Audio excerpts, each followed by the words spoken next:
Fala galera, tudo bem? Antes de nós iniciarmos nosso próximo episódio do LaVitaCast, quero deixar uma novidade aqui para vocês. A Aqui agora está com açaí zero e é uma excelente oportunidade para o seu final de semana. Eu sei como que é difícil manter a dieta no fim de semana e o açaí zero é uma excelente saída para você dar uma escapadinha de uma forma mais consciente. Então chama o Daniel, passa lá na Aqui em Bebedouro, Monte Azul, todas as unidades com açaí zero. E outra, se a sua dieta é para ganhar peso, se você está pensando em ganhar massa muscular, aproveita que isso se encaixa muito bem para a sua rotina, fechou? Chama a galera lá. No episódio de hoje, estamos com o nosso coordenador na unidade do estúdio LaVita Fitness de Bebedouro, Edson José, vulgo Edinho. Edinho, todo mundo chama de Edinho. Se apresenta pra galera, pra quem não te conhece. Eu sou o Edinho, qual já me apresentou, coordenador do estúdio em Bebedouro. Acho que o mais novo coordenador, né? A pessoa mais nova do LaVita. Tenho 23 anos, me formei na Unifafib. Hoje faço parte do grupo de pesquisa GFESP também da USP, onde a gente troca umas ideias e está sempre estudando para estar trazendo o melhor para o nosso trabalho e para o dia a dia, né? Sou formado há pouco tempo e tá ocupando um cargo de gestão, querendo ou não, para o LaVita é muito bom, muito importante, fez eu crescer muito.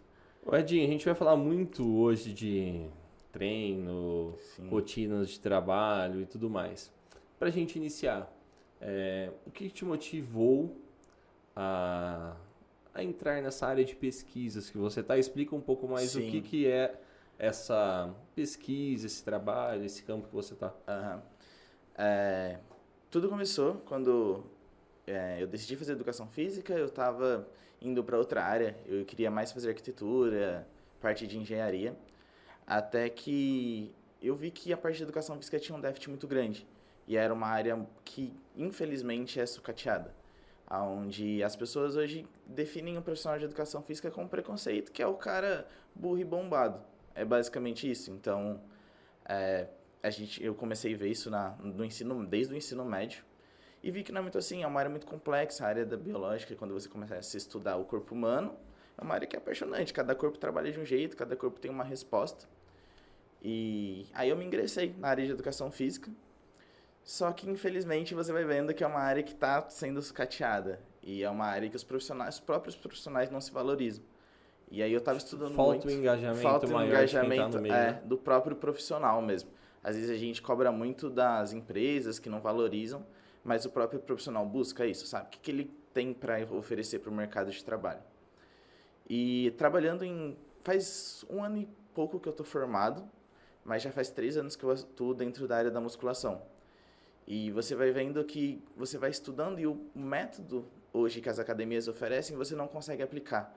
É muito aluno para pouco professor, você não consegue dar uma atenção qualificada para o aluno, e cada aluno é de um método. Então, às vezes, a gente tem um padrão de treinamento, só que no corpo da pessoa não responde tão bem, outra pessoa responde melhor, e é isso com um grande número de alunos, você não consegue ter essa noção. Então, eu fiquei um pouco desanimado de trabalhar com musculação, até eu conhecer o LaVita. Então, eu pensei, gosto muito de ler, de escrever, vou entrar na área da pesquisa, que é uma área que também não é muito oferecida pra gente de educação física, né? Na faculdade, 90% dos alunos entram com cabeça de virar personal. Ou é envolvido com esporte. Ou vai trabalhar com futebol, trabalhar com natação, mas a área da pesquisa é algo que fica um pouco reclusa lá dentro. E é uma área que é a base para tudo também. Se você não estuda, você não consegue passar. Tem sempre isso. Se você não está disposto a aprender a parte teórica junto com a parte prática, você fica um pouco incompleto como profissional. Você vai aprendendo com tentativa e erro. E aí errar com gente é difícil, né? Você vai machucar quantos alunos para conseguir entender? O risco é maior. O risco é maior. Então eu tive uma influência de uma orientadora, Jennifer, que é uma pessoa sensacional, assim. Mestrado em Educação Física, acho que até doutora. Tem outros mestrados em outras áreas também. E aí ela me apresentou para o Átila, que é o orientador do nosso grupo de pesquisa da USP, que ministra todas as reuniões. Então, ele me apresentou, a gente foi fazendo esse contato. Hoje eu tenho a ideia de começar meu mestrado, estou estudando a parte clínica hoje da educação física, que infelizmente a gente teve uma má notícia, porque está entrando uma aba dentro do governo que quer tirar o profissional de educação física dentro dos hospitais.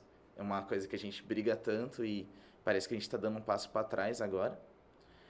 E foi isso, assim. Eu meio que não queria mais a área de educação de musculação, por não Você conseguir estava colocar. desmotivado, Estava porque você desmotivado não na conseguia área. mostrar o seu trabalho. Não conseguia mostrar. A sensação que tinha é que era um estudo em vão, que eu estava perdendo meu tempo ali dentro. E aí, como que você falou que depois que você começou a trabalhar com a gente, Aham. mudou muito a sua visão sobre a musculação. Então a gente vê isso, a gente fala para todo mundo que o problema não é a musculação, mas sim o formato como é trabalhado. Sim. Então fala um pouco, como que você consegue colocar em prática toda essa parte clínica hoje na sala de musculação com o nosso formato de trabalho? Quando o João me apresentou o formato, né, de basicamente... O João, no caso, O eu. João, no caso você, me apresentou o formato que tinha poucos alunos para um número X de professor. Então, era 10, na época que ainda era 10, né? Quando eu vim para Monte Azul. Era 10 alunos para 2 professores, então 5 alunos Fora que não é tão do horário que tem 10 alunos. Então, tem horário que você trabalha realmente de forma individual com o aluno. O que as pessoas precisam entender quando elas vão procurar a gente também, é bom a gente pontuar, Sim. é que ela não está buscando um trabalho de personal. Esse valor é bem diferente, Sim. até em questão de investimento financeiro do que eles fazem um investimento para o nosso formato de trabalho. Porém, nós estamos no meio termo entre uma sala de musculação lotada e um atendimento mais personalizado. É exatamente isso. É realmente esse meio termo. A pessoa não vai nem ficar... Não vai ter nenhum trabalho realmente personal, que é uma pessoa ali, o professor 100%, porque às vezes ele vai ter que dividir a atenção com mais 2 pessoas, mas entre dividir a atenção com mais 2 e... Eu já tive situação da academia estar tão lotada de perder o aluno. Você começa o atendimento, deu 1h30, cadê o aluno? Você não sabe se ele treinou, se ele foi embora. Então, tipo, isso nunca vai acontecer. Isso é muito comum numa academia convencional. Numa academia convencional. Isso nunca vai acontecer lá no Lavita, por ter esse controle de check-in de alunos. E aí, quando você me apresentou esse projeto, que ainda a ideia era abrir em Bebedouro, né? Não tinha unidade lá. Eu fiquei muito interessado, mas ainda estava com receio. Acho que por ter passado por situações até porque que eu não você gostei. não conhecia direito. Até porque eu não conhecia. E aí eu comecei a vir para Monte Azul, ter contato com o Romário, com os outros professores e entender como que era esse trabalho. Nessa parte de clínica trouxe para mim uma visão muito de avaliação para o aluno, sabe? Hoje é algo que a gente está tentando deixar bem padrão, que é esse primeiro contato com o aluno. Então o aluno vai chegar lá, ele responde uma anamnese que a gente implantou, então a gente tem as primeiras impressões sobre o aluno, o que a gente vai passar, recomendações, o que não trabalhar. Mas o olhar do professor no primeiro contato é fundamental. Então, o que eu busco? O aluno chega lá, tem alguns pontos falsos. Essa avaliação ela acaba sendo individualizada, né? Sim, é algo individual. Mas é algo que dá pra ser ensinado, dá pra ser passado, né? Então, o aluno chega lá, a gente vai olhar se o aluno tem uma postura mais caída, se ele tem uma postura mais aberta, se ele anda com os pés para dentro, se ele anda com os pés para fora. Tudo isso vai me dar o feedback de um primeiro treinamento que eu vou trabalhar. Fora que eu gosto de usar os primeiros 2 treinos para fazer um treino full body, né, com um treino do corpo todo. Para o aluno não sair arrebentado, porque o aluno chegou lá, você vai jogar peito e tríceps para o aluno no outro dia não volta. Acabou, vai estar extremamente dolorido. Então, a gente trabalha full body que eu penso, que eu uso para olhar outras coisas. Ver a questão de força, ver se o aluno está conseguindo exercer. Conversar com o aluno sobre o que ele trabalha, se ele tem um ombro mais alto, se ele tem um ombro mais baixo. Então, tudo isso é um feedback que a gente usa os primeiros dias para poder estar montando esse treinamento para o aluno. E isso, a parte clínica é essencial. Se você tem contato com estudos de caso, você consegue fazer essa avaliação mais rápido. E querendo ou não, quanto mais velocidade da melhor forma possível, melhor para o mercado de trabalho, né? Sim. Se a gente está com 10 pessoas, um professor só, talvez você não vai conseguir fazer isso de forma exata com todo mundo, mas os alunos novos ali você consegue trabalhar, fazer isso em 1 hora com 3, 4 pessoas. Sim. Dá para ter esse primeiro contato. Tá. Puxando um gancho que você citou, vamos falar um pouco de formatos de treinamento. Você falou que você gosta de passar um treino full body para quem está iniciando. Então, quando usar um full body, como usar ele, até mesmo em questão de quais exercícios escolher, qual a intensidade de trabalhar, e todo mundo pode fazer ele? Vamos lá. Treino full body, ele pode ser usado de várias maneiras, né? Tudo vai depender da intensidade e do volume que você vai colocar dentro dele. Então, um aluno avançado pode treinar full body? dependendo do protocolo que ele for utilizar, ele pode. Às vezes ele tá sobrando um dia da semana ali que ele já fez as musculaturas e quer fazer um repasse naquilo que ele tem maior dificuldade. E aí ele Dá um ênfase. ele quer dar uma ênfase a mais e ele quer passar por isso, pode usar. Eu gosto de usar para alunos iniciantes, porque não pode ter uma regra, né? Não é uma receita. Não é uma receita, mas esse primeiro contato com o aluno é muito bom você conseguir avaliar várias coisas. Como que eu gosto de trabalhar? Eu gosto de trabalhar exercícios básicos. Puxada alta, pec deck, supino sentado horizontal. E aí, então, você opta mais por máquinas nesse Por primeiro máquinas contato. nesse primeiro contato. A não ser quando eu quero fazer uma análise de membro inferior. Aí agachamento com halter, agachamento com barra para ver se o joelho da pessoa vai cair, se não vai. Mas aí a gente tem que ter um cuidado de fazer uma ativação de glúteo antes. Tudo uma vai da ativação de avaliação core, que você teve dessa pessoa que inicialmente. você teve nessa né? primeira pessoa. Às vezes é um aluno que já treina mais tempo, aí dá para deixar ele com exercícios mais livres. Se é um aluno que está iniciando, a máquina é uma excelente opção porque ela guia o movimento do aluno, então o risco de lesão é muito menor. Você tem um controle rápido do peso, porque às vezes o aluno está iniciante, aí você não tem como saber a força que o aluno consegue exercer. 5 quilos pode ser leve, Pode ser leve, pesado. pode ser pesado. Na máquina, essa troca de peso é mais rápida. Então, essa avaliação é melhor. Fora que E é prático para você. É prático para o professor. Fora que, às vezes, o aluno vem com uma cultura de uma academia de fora que ele nunca vai baixar peso, sabe? Então, é mais fácil na máquina você chegar e mexer num tijolinho ali do que o cara tá fazendo 20 quilos no supino e você fala assim, pô, não tá legal, vamos colocar 10 cada lado, sabe? Parece que mexe com o ego dos alunos. Carga é ego, né? Com certeza. Nem sempre carga é sinônimo de resultado, vai muito do propósito e do protocolo que a pessoa tá fazendo de treinamento, né? Tá, então, por exemplo, eu cheguei para treinar no Lavita. Certo. Meu foco é hipertrofia. Já treinei em outros lugares, estou meio parado, quero voltar e vou chegar lá. Você vai me passar um treino full body. Qual que é o próximo passo? Bom, a gente identificou pontos fortes e pontos fracos com esse treino. Porque é muito comum o aluno chegar lá com uma ideia do que ele quer. Mas o aluno não sabe o que ele precisa. Essa que é a questão. O aluno ele nunca vai saber mais que um professor ou então, ele não deve. Só um asterisco. Certo. Então, tipo, você sabe o treino que você tem que passar para essa pessoa, certo. óbvio, né? Nós somos qualificados para isso. E aí, além de você saber, você tem que convencer essa pessoa que ela tem que fazer aquilo. Sim. Isso é mais difícil? Isso é difícil. Sempre esse primeiro contato, essa quebra de gelo, né? É um passo muito difícil que você tem com o aluno. Então, eu falo que é muito importante o professor se vender nesse primeiro contato. Então, o aluno chega, você tem que realmente dar uma aula como se você estivesse... Eu gosto de lidar como se eu estivesse tratando com outro professor. Às vezes o aluno não vai entender nada. Eu falar para ele que ele tem que trazer a interseção do peito que está próximo do bíceps para próximo do externo, ele não vai entender, mas passa uma credibilidade. Fala, esse cara entende. Né? Fala, pô, esse cara tá falando alguma coisa que eu não tô entendendo, alguma coisa que eu preciso prestar atenção. Não vou precisar perguntar pra aquele cara que treina mais tempo. Tem essa. Então... Então tem essa questão. Então você primeiro se vende. Nessa primeira aula, nesse full body, é para ter esse primeiro contato, essa quebra de gelo. Então eu falo que eu me formei, que eu tô como coordenador na área, que eu tô fazendo nessa área de pesquisa, que é um diferencial. Eu falo os cursos que eu tenho, para o aluno realmente criar essa confiança. Pronto, fez o primeiro treino. O segundo treino, o aluno chega para mim, eu já tenho a anamnese do que ele quer. Eu quero trabalhar hipertrofia e emagrecimento. Vamos lá. Tá, o que você precisa primeiro? Você quer trabalhar hipertrofia, mas você não consegue fazer força. Você não tem uma musculatura pronta para exercer força. Como você trabalha hipertrofia sem peso? Difícil. Então você chega para o aluno e fala, olha, beleza, nós vamos utilizar um tempo do começo para a gente ter um ganho de força maior para que essa hipertrofia seja definida de uma forma mais exemplar. Então o que as pessoas têm que entender é que tem uma periodização de treinamento. Tem uma periodização, com certeza. Então é realmente você chegar num consenso com o aluno do que ele quer e do que ele precisa para chegar lá. Então é ter esse papo mesmo, olha, tá legal, mas você tá com um encurtamento muito grande, como que você vai crescer músculo com um encurtamento muito grande? Muito difícil. Então vamos trabalhar, vamos dar uma soltada nessa musculatura, vamos trabalhar um alongamento melhor.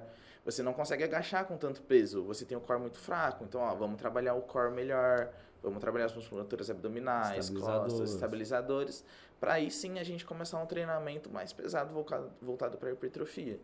E aí também é muito importante você conscientizar o aluno. Às vezes o aluno chega lá com a ideia de que quer ter um corpo de Instagram e um corpo de atleta. E aí você tem que mostrar que para ele ter um corpo de atleta, um corpo de Instagram, ele tem que ter uma vida de atleta, uma vida de Instagram. Aí a pessoa dorme 2 horas por dia. Está disposta a abrir mão de tudo? Tá disposto a não beber de final de semana?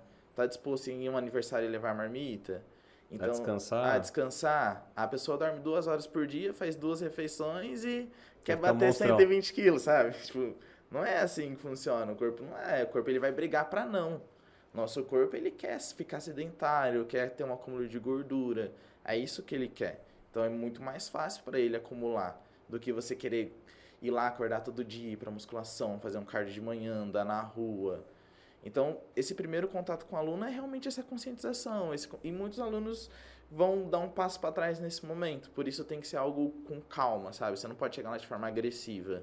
Então, cada dia falando uma coisinha, mostrando que você entende, batendo até nessa você tecla. conseguir chegar no seu objetivo. Até você conseguir chegar no objetivo. Tá. Ainda seguindo a linha da hipertrofia. Então, a pessoa chegou, fez o full body, você mostrou o treino. Esse treino, certo. Inicialmente, cara, ele ainda é um aluno iniciante, né? Pelo menos com a gente, ele é um aluno iniciante, já demonstrando que ele tem deficiências.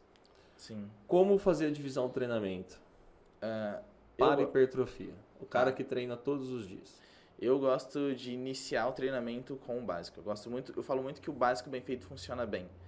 Então, peito e tríceps, costas e bíceps e perna. Um treino ABC. Um treino ABC, se possível, isolar ombro. Aí a gente usa ABCD. Sim. E aí se a então, pessoa quiser... ABC ou ABCD? O ABC ou ABCD. Se não, se fizer o ABC, talvez o treino de perna vai ficar falho. O treino de perna vai ficar falho. A pessoa vai, principalmente se for homem, ele vai querer roubar a perna. Com certeza, ele vai roubar a perna para fazer ombro. Isso é padrão. Então tem que ter esse primeiro contato, certo? Aí treino ABC padrão, treino básico, acho que todo profissional, todo mundo já fez um treino ABC. Só que aí que tá a questão, aí você começa a entrar com... Às vezes a pessoa treina ABC há muito tempo, mas não sabe fazer o treino ABC. Tipo, vamos fazer um treinamento de peitoral. Vamos, o que você vai pensar no treinamento de peitoral? Quando a gente trabalha em hipertrofia, a gente está pensando em contração e extensão da musculatura. Então, você sabe fazer uma contração de peitoral? Você sabe que você vai sentar na cadeira, você não vai poder sentar tão reto, você vai ter um apoio maior do trapézio superior, tirar um pouquinho a lombar do banco, vai pensar em trazer o bíceps em direção do peitoral. Fazer uma ativação do seu peitoral mesmo, né? Antes do movimento. Quando você for fazer supino, você não vai pensar em empurrar, você vai pensar em trazer a barra para dentro, mesmo que, lógico, a barra não vai dobrar, mas tem esse pensamento. A ação motora, né? Isso, então... Um treino para quem está começando para hipertrofia é essa identificação de execução de movimento. Às vezes a galera faz só o movimento, não treina, né? A pessoa não treina. Para treinar peitoral, se a gente falar de forma básica para as pessoas, o bíceps tem que apertar o peito. É isso. Vamos tentar trazer o bíceps de forma para o peito. E isso é difícil. É difícil pra caramba. Então, mesmo uma pessoa que treina muito tempo, que não tem esse costume, pensar no que está fazendo... é algo que tem uma demão maior. Ele vai demorar um tempo para conseguir executar. Vai voltar naquela dificuldade do cara dar um passo para trás. Um passo para trás para poder voltar. Né? E pensando em treino agora, um aluno avançado. Certo. O cara que treina já com nível de treino alto. Certo, o cara que está com BF baixo, o cara tá treinando bem. O cara que treina há bem. muito tempo, com uma boa percepção motora, é um cara que realmente sabe treinar, chega na falha. Como montar a divisão de treino para esse cara? Eu penso em volume semanal. Eu gosto de dividir o treino por volumes semanais. Então, como você definiria? Por exemplo, um aluno que treina muito tempo, um aluno bom, 20, 22 repetições de musculaturas grandes, 20, 22 séries de musculatura grandes, a 100%. Então, trabalhando no peitoral, 20 séries, 22 séries. Isso, se o aluno conseguir chegar, podendo chegar até 16 séries por semana, tá? Um aluno que tem um déficit maior, eu gosto de repetir musculatura durante a semana. Um aluno que é muito curvado, quero abrir um pouco mais o peitoral dele, eu divido as costas em dois movimentos. O ênfase em dorsal tem que ser maior. Tem que ser maior, em romboide, trapézio medial e aí maior. vai voltar naquela avaliação na primeira clínica, é tudo um contexto, é tudo uma construção. Por isso é importante o aluno ter constância também com a gente, porque... senão evolui. A gente deu um passo pra frente, passou por tudo isso, aí o aluno some. Aí é difícil, porque você tem que voltar. E aí acaba ficando num loop que o aluno não evolui. E aí dá aquela estagnada que o cara desanima. E aí vai cair no que é mais fácil de novo pra ele e tudo mais. Então, 20, 16, 22 séries pro aluno que já está treinando musculaturas maiores. Costas eu gosto de dividir em dois, gosto de trabalhar trapézio medial, romboide medial e dorsal, porque são musculaturas muito grandes. Então, normalmente o aluno faz 2 vezes o treino de costas durante a semana. Perna vai depender muito da análise do aluno. Se ele tem um posterior maior, se ele tem um quadríceps maior, isso vai influenciar no volume ideal, média da semana dele. E 14, 16 séries para musculaturas menores.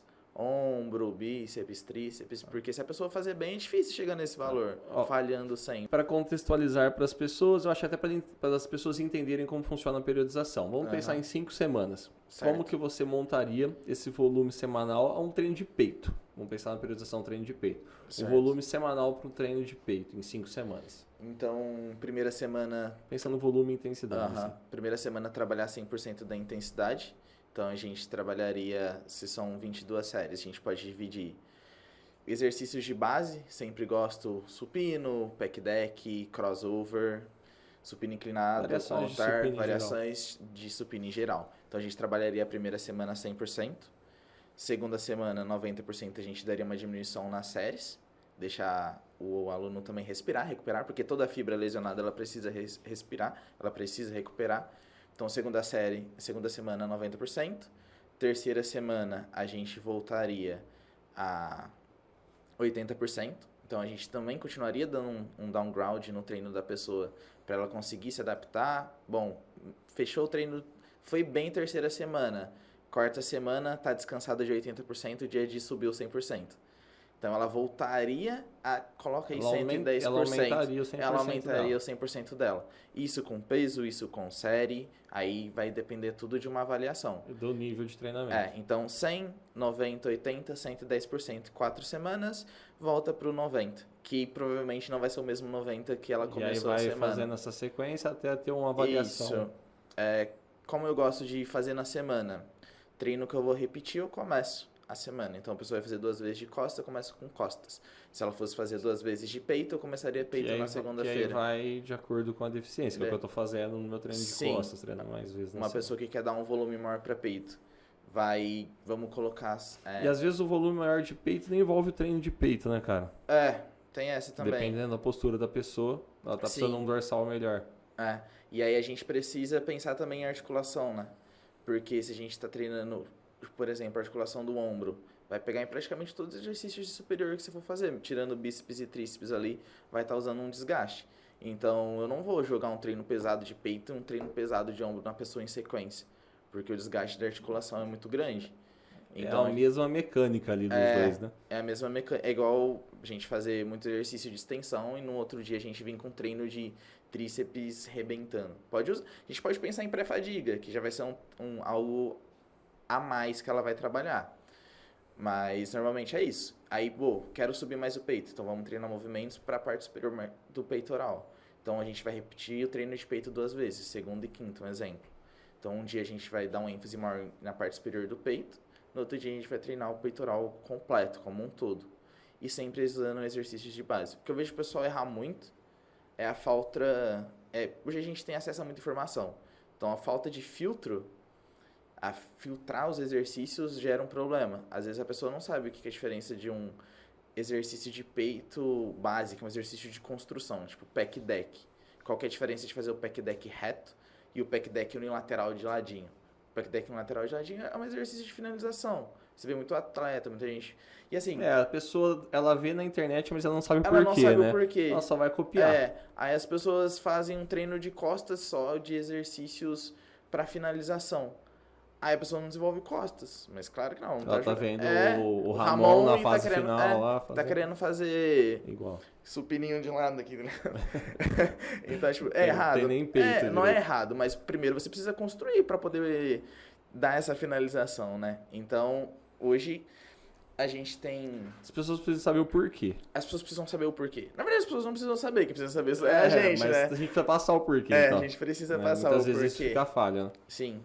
Então, a gente opta por exercícios de base. Aí, quem sabe, se o peitoral da pessoa estiver bem desenvolvido, a gente começa a treinar É que normalmente as pessoas prezam por volume, né? Lá a gente tenta quebrar um pouco para a qualidade da densidade da fibra. Porque volume é legal? É legal. ter um volume grande. Mas é difícil você conciliar, sempre manter com um volume muito alto. Às vezes a pessoa erra muito na fase de bulking, né? Que é a fase de crescer, a pessoa cresce muito. E aí cresce de forma desproporcional. A gente vê muito isso em homem em relação a membro superior e membro inferior. Você tá falando do Murilo. Não vou citar o Murilo, não. O cara é gigante, ensina 30 anos de treino superior para 3 anos de treino de perna. Você tá falando do Murilo. E perna é difícil pra caramba de desenvolver. Então tem toda essa... Cara, a musculação hoje as pessoas simplificam muito. A musculação hoje é algo extremamente complexo. Sim. Porque eu posso fazer isso com você vamos colocar 20 séries de peito, 100, 90, 80, 110, e pode dar super certo.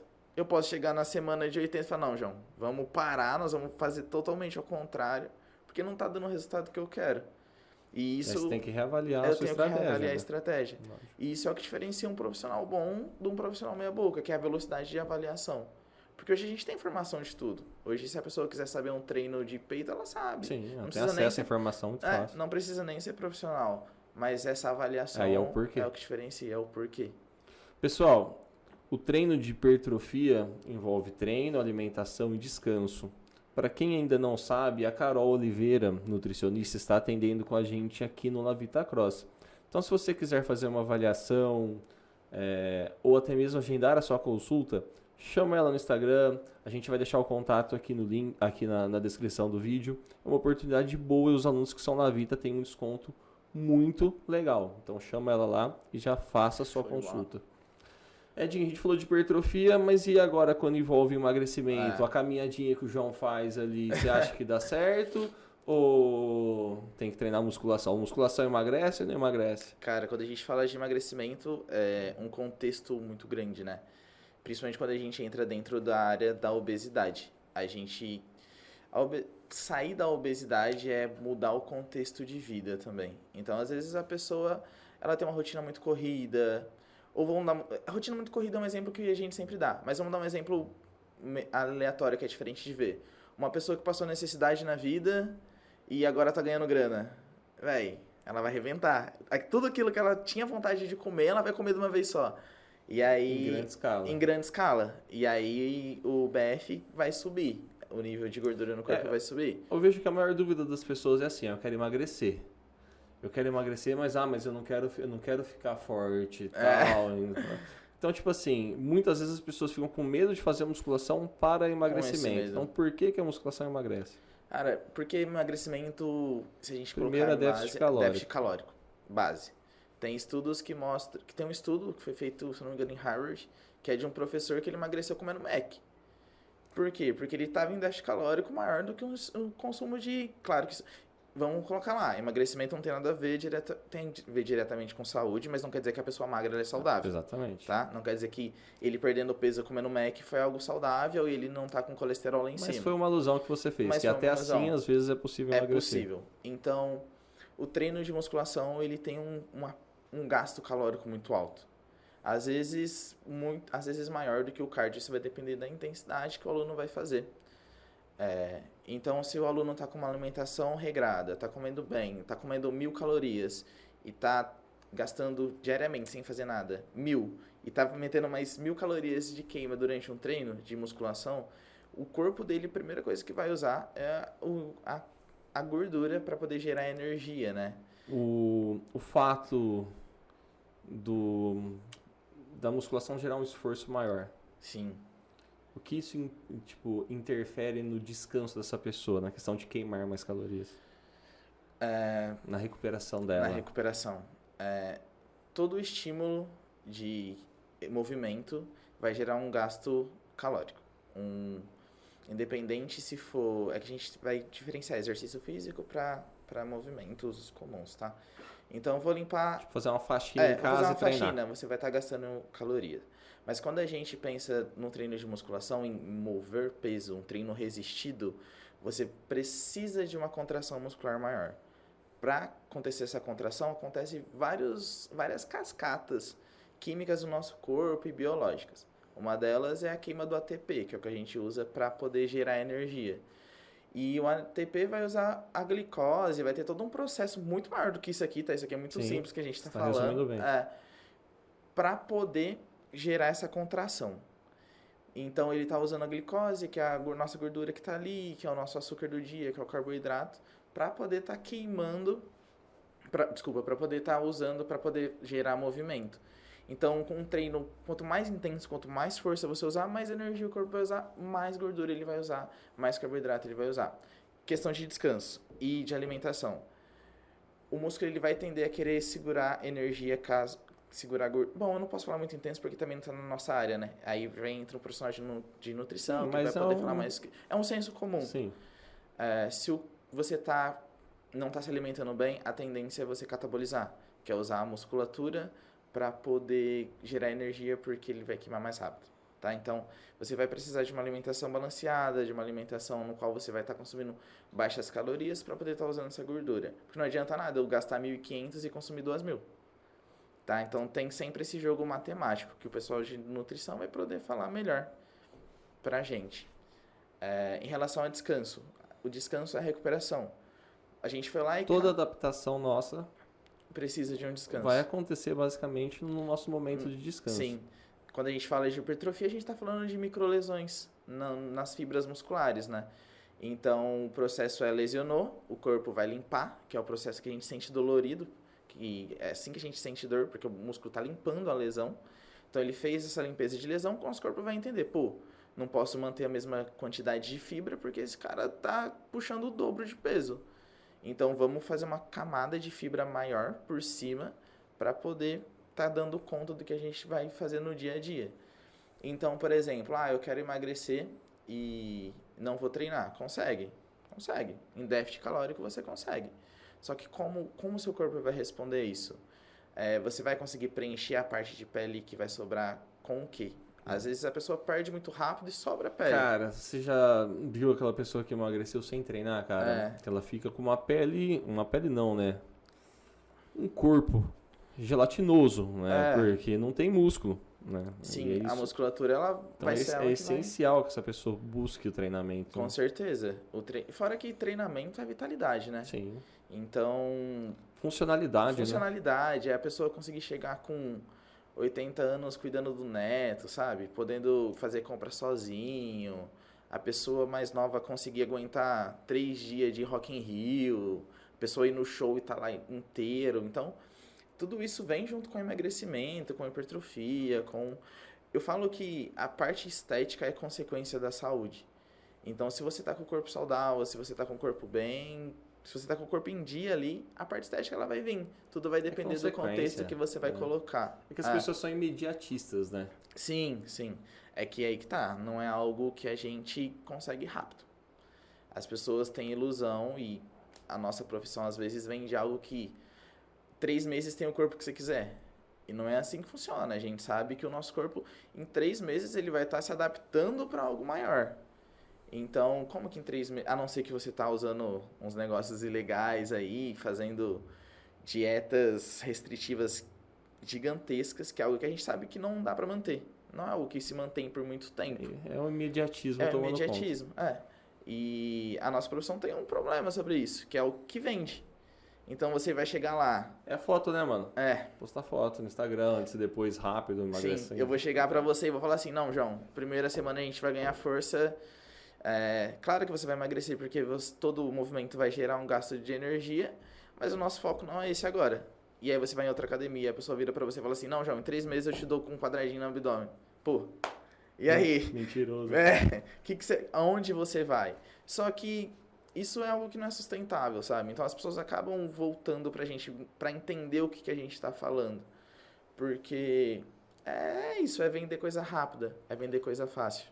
Cara, virando a chave mais uma vez, porque o nosso tempo é curto. Bora. Tenho condromalácia patelar.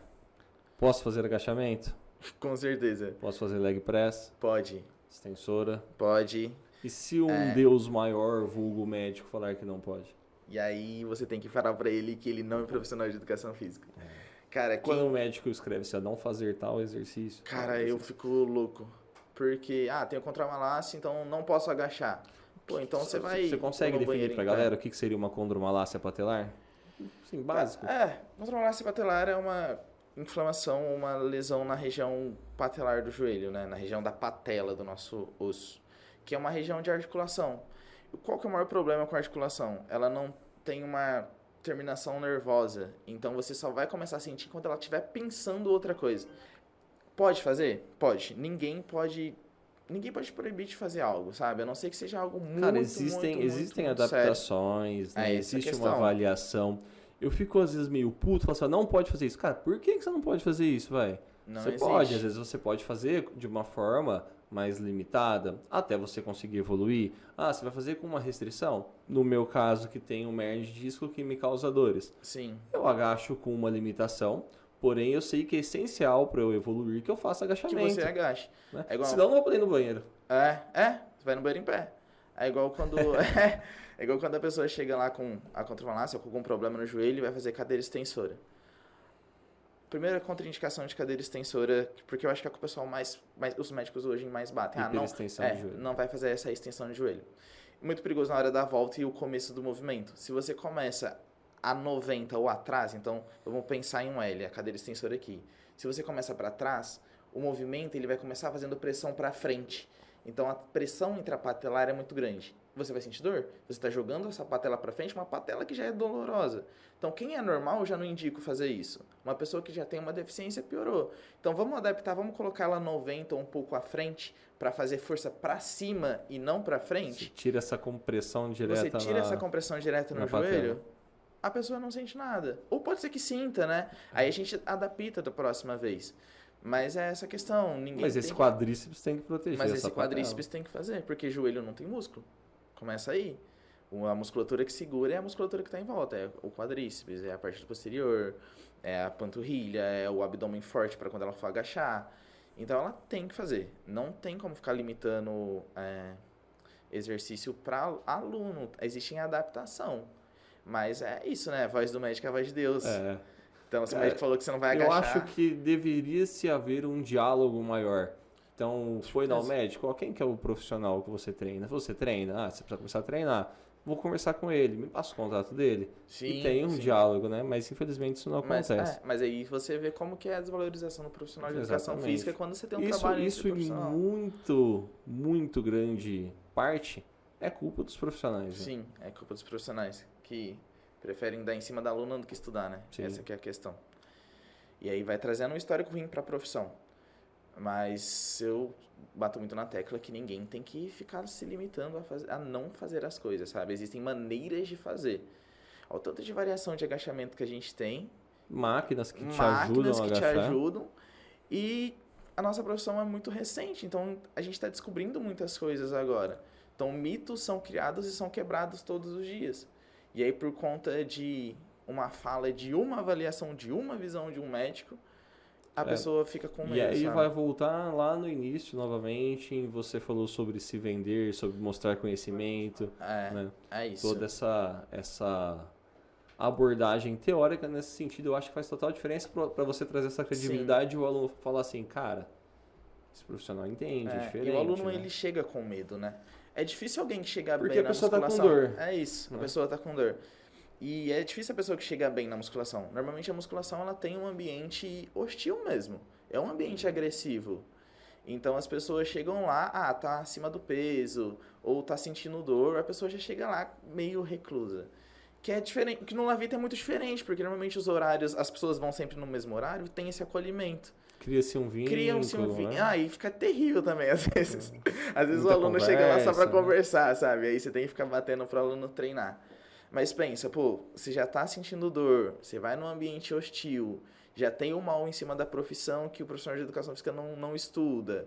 Então é difícil. Então esse primeiro contato, essa quebra de gelo, essa confiança no aluno, que o aluno tem que ter em você é essencial. Edinho, a gente está chegando na reta final pra gente encerrar. Show. Manda um recado para as pessoas que querem conhecer o Lavita lá em Bebedouro, ou até mesmo aqui em Monte Azul.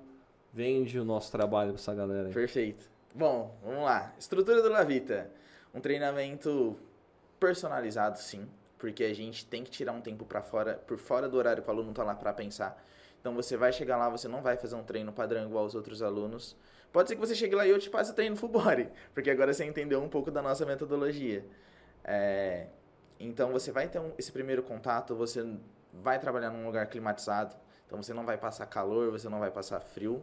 A gente tem sempre esse controle.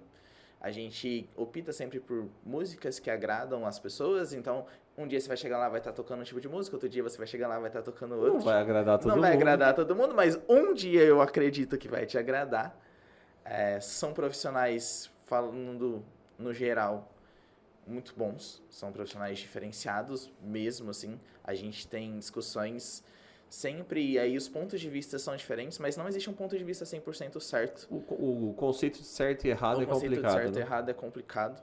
Falando de bebedouro, é uma equipe top. Eu não tenho o que falar dos meninos, da Irlanda e do Gui, eles são sensacionais, assim. Tudo sempre estudando, sempre muito tempo na área. O Paulo que tá começando O Paulo agora. que tá começando agora, tá aprendendo muito. Um menino extremamente dedicado, pau pra toda a obra, e é isso que ele precisa agora. Ele precisa dar a cara, ele precisa aprender. Você vai ter o seu check-in, a gente sempre tem esse controle. Então, 10 alunos, às vezes passa 1, passa 2 porque é marco experimental, mas vai ter sempre professores suficientes para atender. Cara, o Lavita é diferente. Fora que não tem esse ambiente agressivo, você vai chegar lá, vai ter um professor que vai te atender, tem sempre um protocolo, tem uma anamnese antes para você não chegar lá e fazer qualquer coisa. E só que não vai ser fácil treinar no Lavita, porque a gente cobra, a gente te mostra que não é fácil, a gente não vai te vender uma receita de bolo, a gente vai te fazer treinar. Então vá pro Lavita sabendo que você vai treinar. E aí isso é uma ideia muito legal. E quem vai não sai, né? E, consequentemente, vai ter resultado. Consequentemente vai ter resultado. Top. Cara, obrigado por você ter vindo, Agradeço. saindo de bebedouro na correria. Eu sei que é corrido o seu dia. Vindo aqui, muito obrigado. E espero que mais pra frente a gente tenha uma outra conversa, Vixe, porque eu ficou gosto de faltando falar, muito hein? conteúdo ainda. Dá pra falar bastante coisa, eu gosto muito de falar. Valeu. É isso. Valeu, gente.